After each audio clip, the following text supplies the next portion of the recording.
আল্লাহ বলবেন রূপ, এখন শাস্তি ভোগ কর।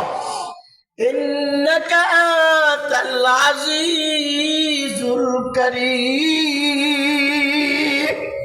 তুই নাকি দুনিয়াতে বড় সম্মানিত ব্যক্তি আসলে, মস্তান ছিলে, নেতা ছিলে, নবী রাসূলের সাথে বদমাইশি করছিলে, হক্কানি আলেম উলামাদের সাথে বেয়াদবি করেছিলে, এখন শাস্তি ভোগ করো। এই শাস্তি থেকে বাঁচার দরকার আছে কি না? শেষ কথাটা বলতেছে বাদান, ইম্পর্টেন্ট কথা। আল্লাহ নিজে বলেন, মা যাল্লাযী ইয়াশফাউ ইনদাহু ইল্লা বিইজনিহি। আয়াতুল কুরসিতে আছে না? জোরে বলেন আছে কি না? অর্থটা কি? মান যাল্লাযী, কে আছো?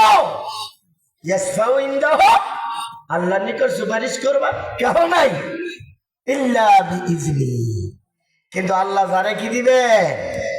অনুমতি দিবেন।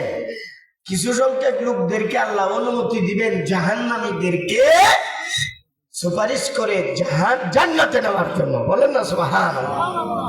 এমন সময়, যে সময় তোমার মা বাবা ভাই বোন আত্মীয় স্বজন পাড়াপড়শি সব শত্রু হয়ে গেছে, তোমার অঙ্গ প্রত্যঙ্গ তোমার বিরুদ্ধে চলে গেছে, এমন সময় এমন ব্যক্তি আইসা দাঁড়াইবে তোমার সামনে, এ থামো, এ ফেরেশতারা কাকে নিয়ে যাচ্ছ, থামাও।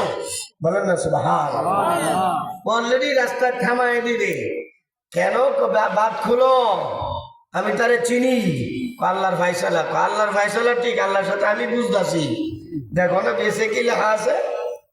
লেখা হইলো আমি যারে সুপারিশ করবো আল্লাহ তা কবুল করবেন।